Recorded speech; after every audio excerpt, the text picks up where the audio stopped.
Hey guys, and welcome back to this channel. In this video, I'll be showing you guys how you can view upcoming weathers in Heartopia.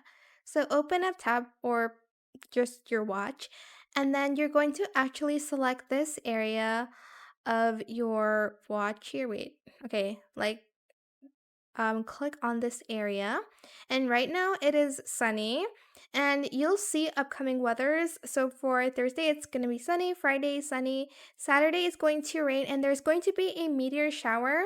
So make sure you kind of like watch my videos because there will be something special going on in the meteor shower.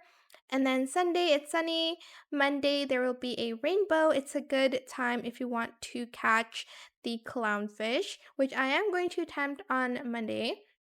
Tuesday sunny, and Wednesday is going to rain. So yeah, that is how you can check upcoming weathers in Heartopia. I hope it was helpful for you guys. Don't forget to like, comment, share, and also subscribe to this channel if you haven't done that already.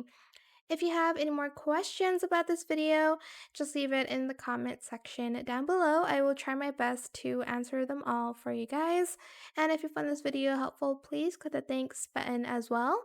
And that is it. Thank you so much for watching. Bye!